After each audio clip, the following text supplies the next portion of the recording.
تو وہ جو ہے اب کیا اس میں کہ آپ کا معاملات کرنے کسی کے ساتھ 99% آپ نے دیکھا اس میں خامیاں ہیں. ایک اچھائی تھی, نمازی تھا, آپ نے 1 کروڑ روپے اس کو پکڑا دیا.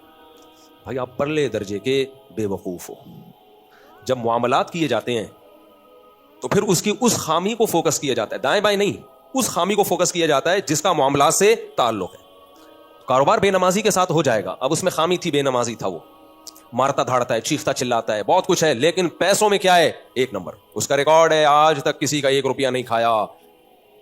تو پھر اس کی ایک خوبی کو فوکس کیا جائے گا, اور 99 برائیوں کو, آپ کا ان برائیوں سے کوئی لینا دینا نہیں ہے. ابھی لوگ مجھ سے پوچھ رہے ہوتے ہیں ہندو کے ساتھ کاروبار کرنا کیسا ہے, کہتے ہیں میرا سیٹ شراب پیتا ہے, اس کی کمپنی میں جاب کرنا کیسا ہے. لوگ صبح شام پوچھ رہے ہوتے ہیں, میں کہتا ہے بھائی تو اپنی جاب سے تو نہیں شراب کی بوتل لا کے دیتا نا اس کو, بے روزگاری کا دور ہے, تجھے کیا تہجد گزار باس کہاں سے ملے گا. ایسی کمپنی چاہیے جو سارے ریونٹ سے فارغ ہوں, کہاں ملے گی بھائی تجھے, اپنے کام کو فوکس کر تو.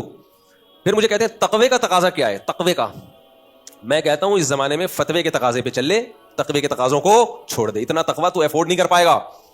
بعض دفعہ تقوی کے چکر میں نا فتوے سے بھی جاتا ہے.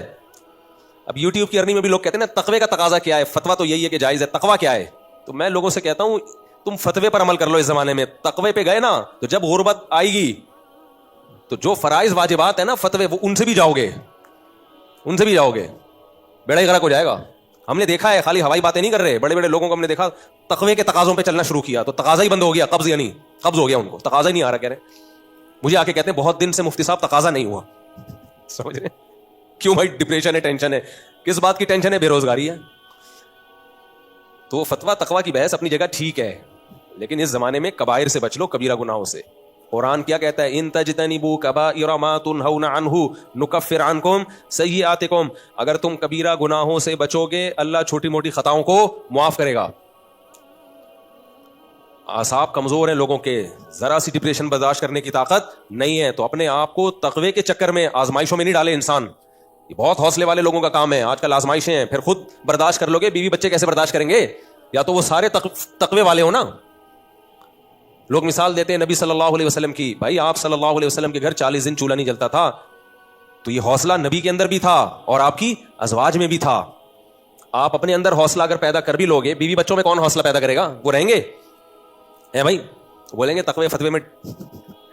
میں نے کسی کو مشورہ دیا, یار ایک بیان میرا چل رہا ہے آج کل بہت, مجھے اس کے بعد بتائیں, جمعے کے بعد بتائیں. کچھ لبرل لوگوں نے نا میرے ایک بیان کو غلط رخ دے کے بہت پروپیگنڈا کیا ہے کہ میں بچیوں کی تعلیم کا خلاف ہوں. میں کہتا ہوں بچیوں کو پڑھانا سسرال کے ذمے ہے, ماں باپ کے ذمے گویا کہ نہیں ہے, گویا بچیاں بوجھ ہیں, بس سسرال کو پہناؤ, خود پڑھاؤ بھی نہیں ان کو. بڑے بے شرم ہیں یہ لوگ. تو ان کو موقع ملا, حالانکہ وہ بیان سیاق و سباق سے ہٹ کے چلایا گیا ہے, تو مجھے جمعے کی نماز کے بعد یاد دلانا, اس کو میں بتاؤں گا کہ کس طرح میرے بیان کو غلط رخ دیا گیا ہے. خیر, تو وہ ایک صاحب آئے, کہنے لگے کہ چھوڑے میں واقعہ بھی اسکپ کر دیتا ہوں, پھر اس پہ بھی یہ لوگ پروپیگنڈا کریں گے.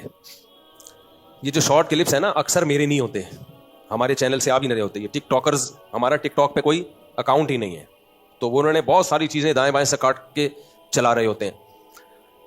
اور ٹک ٹاک ہمیشہ فضول باتوں سے زیادہ چلتا ہے, کام کی باتوں پہ ویورز نہیں آتے. ہماری قوم یہ کہتی ہے جو چٹکلے ہیں وہ ہم سنیں گے, جو کام کی باتیں وہ نہیں سنیں گے. اس لیے میرے بیان پورے جو گھنٹے 1.5 گھنٹے کے ہوتے ہیں نا وہ سنا کریں بیٹھ کے, اس سے فائدہ ہوگا انشاءاللہ. خیر, تو اب لوگ مجھ سے پوچھ رہے ہوتے ہیں ہمارا باس یہ کرتا ہے, فلانا یہ کرتا ہے, رشوت لیتا ہے. تو میں جواب میں یہ کہتا ہوں بھائی وہ جو کرتا ہے وہ اس کا ہیڈ ایک ہے, تم اپنے کام کو فوکس کرو, تمہارے ذمہ کوئی ناجائز کام نہیں لگایا. تو اب اس میں جتنی بھی خامیاں ہیں آپ کا ان خامیوں سے کوئی لینا دینا نہیں, آپ اپنے کام کو فوکس کرو. میں جب امریکہ میں تھا, لاس اینجلس اور سین فرانسسکو, آپ کو بتائیے دو بہت ہی ترقی یافتہ شہر ہیں امریکہ کے. کچھ لوگوں نے ہمیں بتایا, مسلمان تھے, وہ آئی ٹی سے ان کا تعلق تھا, گوگل میں یوٹیوب میں بہت اچھی اچھی پوسٹوں پر تھے, بڑی بڑی داڑیاں ان کی ماشاءاللہ, نمازی پرہیزگار. تو بتاتے تھے بھائی یہاں کا ماحول ایسا ہے, یہاں کچھ غیر شرعی کام ہو رہے ہیں, یا یوں ہو رہا ہے یا یوں ہو رہا ہے وغیرہ وغیرہ. تو میں ان سے کہتا تھا یار آپ کو نماز سے روکتے ہیں وہ؟ نہیں روکتے. آپ کو داڑھی کاٹنے کا کہا؟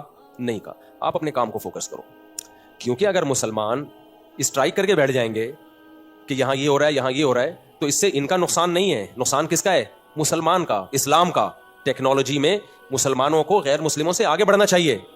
آپ اگر یہ ماحول ایسا ہے تو میں کیوں ان کا سپورٹر بنوں اور میں کیوں, تو اس سے ان کا تھوڑی کوئی نقصان ہوگا بھائی. نقصان کس کو ہوگا؟ مسلمانوں کو ہوگا. پیچھے رہ جاؤ گے آپ, برباد ہو جاؤ گے آپ. میں نے کہا یہ تو آپ چلتے پھرتے اسلام کی تبلیغ ہو, اتنے بڑے بڑے اداروں میں اتنی اونچی اونچی پوسٹوں کے ساتھ جب آپ نماز پڑھتے ہو, داڑھی کو آپ تعارف کروا رہے ہو اور نماز پڑھتے ہو, یہ اس سے بڑی اسلام کی کوئی تبلیغ ہو نہیں سکتی. تو مفتی کا کام ہوتا ہے کسی بھی چیز کو, علماء کا کام ہوتا ہے وہ تمام پہلوؤں سے غور کر کے اس کے بارے میں رائے قائم کریں. خیر, تو میں عرض کر رہا تھا 3 طرح کے بندے ہیں میرے بھائی. ایک وہ جن کی آپ نے خامیاں سرے سے دیکھنی نہیں ہے, خوبیاں ہی دیکھنی ہیں. یہ وہ ہیں جن کا آپ سے کوئی لینا دینا نہیں ہے. اسی کی ایک مثال سامنے آئی. مدارس میں کیا ہوتا ہے, ہم مدارس کے ماحول کو زیادہ جانتے ہیں نا. مدارس میں اکثر یہ ہوتا ہے, ابھی آپ کا ٹاپک نہیں ہے, یہ مولاناؤں کا ٹاپک ہے. مدرسے کے محتمم جو ہوتا ہے نا, اس کو اگر وہ دیکھ لینا 4 ٹیچروں کو وہاں بیٹھے ہوئے ہیں تو 99% اس کو یہ گمان ہوتا ہے میری غیبت ہو رہی ہوگی. سمجھ رہے؟ بلکہ یہ تو اداروں میں بھی ہوتا ہے, صرف مدرسے میں نہیں ہوتا. 4 امپلائی بیٹھے ہوئے ہیں, چائے پی رہے ہیں. باس کو پتا ہوتا ہے کہ یہ کیا ہو رہا ہے, بولو میری غیبت. یہ کیا چل رہی ہے, بولتے کیوں نہیں, میری غیبت. ہر جگہ جس کے ہاتھ میں بھی کوئی مینجمنٹ ہے, کوئی انتظام ہے نا, تو ماتحتوں کا فرض ہے کہ اس میں کیڑے نکالیں. اس کے بغیر روٹی ہضم ہوتی نہیں ہے. یہ دنیا کا ایک اصول بن چکا ہے. یہ صرف ہم بہو ساس پہ نہیں ہے کہ بہو جہاں بیٹھی ہوگی ساس کی غیبت کر رہی ہوگی. یہ ساس ایک کردار ہے, کیریکٹر ہے. محتمم بھی ساس ہوتا ہے. یہ ساس صرف ساس نہیں ہوتی. جو مدرسے کا ناظم ہے وہ ماتحتوں کے لیے کیا ہے, ساس. اور یہ جتنے ماتحت ہیں ٹیچرز, یہ سب اس کی کیا ہیں, بولتے کیوں نہیں, بہویں. کمیٹی کا صدر ساس ہوتا ہے اور نیچے ماتحت کیا ہوتے ہیں, بہویں. اور باقی سارے نمازی وہ بہوؤں کی بہویں. سب غیبتیں چل رہی ہوتی ہیں, سب. وہ اس کی غیبت, وہ اس کی غیبت, وہ اس کی, ابے یہ کیا ہو رہا ہے, ابے یہ کیا ہو رہا ہے, یہ پنکھا اس پہ کیوں خرچہ کر دیا, یہ پنکھا کیوں لگا دیا, یہ اپنے باپ کے پیسوں سے لایا پنکھا, چندوں کے پیسوں سے لگا دیا, یہ کرسی کیوں لے لی, یہ کیوں بنا دیا, وہ کیوں بنا دیا, یہ ٹینک ادھر کیوں بنا دیا, ادھر کیوں نہیں بنایا. مدرسوں میں تو اتنا زیادہ ہوتا ہے کہ آپ کی سوچ, ہم تو مدرسوں میں رہے ہیں نا. یہ محتمم بڑی گاڑی میں کیوں جا رہا ہے, حالانکہ وہ گاڑی ہو سکتا ہے کسی دوست نے اس کو ویسے ہی لا کے دی. ابھی یہ لگ رہا ہے چندے خود کھا رہے, بعض کھا بھی رہے ہوتے ہیں, اللہ کا بڑا فضل ہے الحمدللہ, ایسے لوگ بھی الحمدللہ موجود ہیں, لیکن سارے تو نہیں کھا رہے ہوتے نا. غیبت سب جگہ ہو رہی ہوتی ہے. اچھا, جو کھا رہے ہوتے ہیں ان کی ہوتی نہیں ہے غیبت, کیونکہ وہ کھلا بھی رہا ہوتا ہے. جس محتمم کی غیبت ہو رہی ہے نا, سمجھ لو یہ ایماندار ہے. جس کی نہیں ہو رہی نا, پورا مدرسہ بالکل سیٹ چل رہا ہے, سمجھ لو کھانچے نیچے تک جا رہے ہیں. سمجھتے ہو کہ ہم اتنے بیوقوف ہیں نہیں جتنا لوگ ہمیں سمجھتے ہیں, ہمیں سب پتا ہے وہ کیا رہا ہے مارکیٹ میں. دفتروں میں, یہ اسکولوں میں جتنے ٹیچر ہیں اسکولوں میں کہیں جمع ہوں, چائے پی رہے ہوں, تو سمجھ لو کہ ہیڈ ماسٹر کی غیبتیں چل رہی ہیں. کالج میں جہاں بھی سارے جو بھی فیکلٹی ممبرز ہیں جمع ہوتے ہیں نا, تو سمجھ لو کہ پرنسپل کی بولو غیبت چل رہی ہے. اور وہ غیبت کیا ہوتی ہے, وہ بھی میں آپ کو اسٹائل, جو جس اسٹائل میں چلتی ہے وہ اسٹائل میں بتا دیتا ہوں, تاکہ آپ کو یقین آ جائے کہ میں جھوٹ نہیں بول رہا, میں بالکل سچ بول رہا ہوں. وہ یہ چل رہی ہوتی ہے دفتروں میں, اس کو دیکھو 2 ہفتے پہلے آیا ہے, اس کی تنخواہ ہم سے زیادہ, ہم یہاں 20 سال سے رگڑے لگا رہے ہیں. اور بھی ایسے ایسے الفاظ استعمال ہوتے ہیں جو کبھی چھاؤں میں آئیں تو میں آپ کو بتاؤں گا, مسجد میں استعمال کرنے کے نہیں. یہ 20 سال, ہم 2 ہفتے پہلے آیا ہے, اس کو دیکھو اٹھائی گیری زیادہ کر رہے ہیں نا. اس کو تنخواہ زیادہ مل رہی ہے. ویٹ لفٹنگ کی قیمت ہے یہاں پہ, ویٹ لفٹنگ کی. پہلے جم میں ہوتی تھی, آج کل دفتروں میں ہوتی ہے. یہ سب تبصرے چل رہے ہوتے. محتمم یہ کر رہا ہے, محتمم وہ کر رہا ہے, محتمم کے پاس گاڑی کہاں سے آئی, یہ کیوں بنا دی عمارت اس نے, وہ فلانے کو تنخواہ زیادہ کیوں دے دی, فلانے کو تنخواہ زیادہ کیوں دے دی. ہمارے شیخ حضرت مفتی رشید احمد صاحب رحمہ اللہ تعالیٰ فرمایا کرتے تھے, حالانکہ حضرت نہی عن المنکر پہ بہت حریص تھے. جنہوں نے مفتی رشید احمد صاحب کو دیکھا ہے وہ جانتے ہیں کہ برائی دیکھ کے مفتی رشید احمد صاحب کبھی خاموش نہیں رہتے تھے. تبھی میں ان کی مثال دے رہا ہوں کہ ان کی بات کو آپ زیادہ ویلیو دو. ان کا تقویٰ پرہیزگاری مشہور تھی. وہ فرمایا کرتے تھے کہ کسی بھی ادارے میں جب آپ ہو, چاہے وہ مدرسہ ہو, چاہے وہ کمپنی ہو, چاہے وہ اسکول ہو, چاہے وہ کالج ہو, چاہے وہ مسجد ہو, کوئی بھی جب اجتماعی ادارہ ہوگا, اس میں سب سے پہلے اپنی پوزیشن دیکھو کہ میری پوزیشن کیا ہے, میرا کام کیا ہے. اور اس ادارے کو ٹھیک کرنے کبھی مت چلو. نہیں آ رہی بات سمجھ میں؟ اس فکر میں مت پڑو کہ یہ ادارہ کیا ہو جائے ٹھیک. اس ادارہ ٹھیک نہیں ہوگا, کیونکہ جہاں کوئی اجتماعی نظم ہوتا ہے نا, کچھ نہ کچھ خرابیاں 100% ہوتی ہیں. یہ ہو نہیں سکتا ایک گھر نا جس میں صرف میاں بیوی اور ایک بچے ہوں, وہ پورا ٹھیک نہیں ہوتا. کچھ نہ کچھ برداشت کرنا پڑتا ہے. شوہر کچھ بیوی کی آڑی ترچھی باتیں برداشت کر رہا ہوتا ہے, تبھی تو ہم کہتے ہیں نا سسرال کی مداخلت جہاں بھی ہوگی گھر تباہ ہوگا. وجہ کیا ہے کہ میاں کی کچھ مجبوریاں بیوی کے ساتھ وابستہ ہوتی ہیں, وہ اس کے آڑے ترچھے ہونے کو برداشت کرتا ہے, اس کو پتا ہے یہ خامی ہے لیکن میں چھوڑ دوں گا تو میرا یہ نقصان ہے. عورت کی بھی کچھ مجبوریاں ہوتی ہیں شوہر کے ساتھ, اسے پتا ہوتا ہے میرے شوہر میں خرابیاں ہیں لیکن میں اس سے جان چھڑا لوں گی تو مجھے جو فائدے حاصل ہو رہے ہیں وہ حاصل نہیں ہوں گے, لہذا وہ دونوں کمپرومائز کر رہے ہوتے ہیں.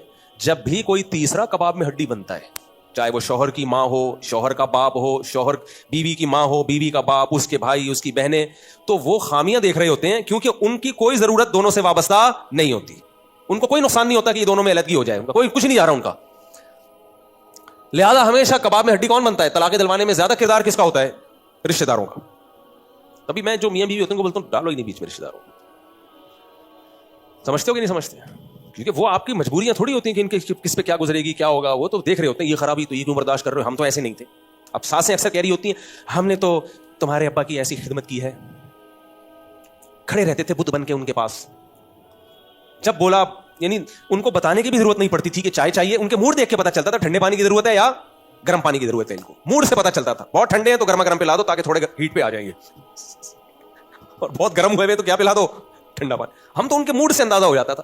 اور ایک یہ بہو ہے پڑی رہتی ہے سارا دن, 12 بجے کم بخت سو کے اٹھتی ہے. وہ بھائی جو سو کے اٹھتی 12 بجے ہے تو اس کی میں نقصان آپ کے بیٹے کو ہو رہا ہے نا, تو بیٹا پھوٹے نا منہ سے, وہ چپ بیٹھا ہوا ہے تو آپ بھی چپ بیٹھ جاؤ, کیا خیال ہے؟ اس کا نقصان ہو رہا ہے نا, اس کا گھر تباہ ہو رہا ہے تو چھوڑ دو نا. اور بہو ٹانگ اڑائے گی کس کے کاموں میں؟ وہ بھی کم ہوشیار نہیں ہے, وہ اڑائے گی ساس سسر کے معاملات میں, یہ یوں نندوں میں یہ یوں ہے. بھائی بس کرو یار. تو ادارے بھی تباہ ہوتے ہیں, ملک بھی تباہ ہوتے ہیں. جو ملکوں میں بھی جو جس کا کام ہے اس کو لوگ مجھ سے آ کے پوچھتے ہیں پاکستان کے حالات, میں کہتا ہوں نہ میں نے خراب کیے نہ میں ٹھیک کر سکتا ہوں. میں امیدیں دلا سکتا ہوں کہ حالات اچھے ہو جائیں گے انشاءاللہ, اور یہ جھوٹی موٹی کی امیدیں نہیں ہیں. اکنامکلی حالات الحمدللہ اچھے ہونے جا رہے ہیں, جتنے اچھے ہو گئے ہیں وہ نظر نہیں آ رہے, اتنے وہ زیادہ اچھے گئے ہیں لیکن ابھی تھوڑا دبایا ہوا ہے. ڈالر 275 پہ مصنوعی روکا ہوا ہے بس, ورنہ ڈالر اصل میں اور بھی نیچے گیا ہے لیکن اس کو روکا ہوا ہے انہوں نے, بہت زیادہ نیچے گیا تو اور کچھ مسائل ہو جائیں گے. تو کچھ اچھے کام بھی ہو رہے ہیں ملک میں, سارے خراب نہیں ہو رہے. جو خراب ہو رہے ہیں ان پہ تو مجھے بولنے کی ضرورت نہیں, وہ آپ خود سمجھدار ہیں ماشاءاللہ. سسٹم کے تحت چلا ہے نا سارا. الیکشن ہمارے ہاں سسٹم کے تحت نہیں ہوتے, کس کے تحت ہوتے ہیں؟ سسٹم کے تحت. سسٹم چل رہا ہے لیکن بہرحال کچھ امید کی چیزیں بھی ہیں.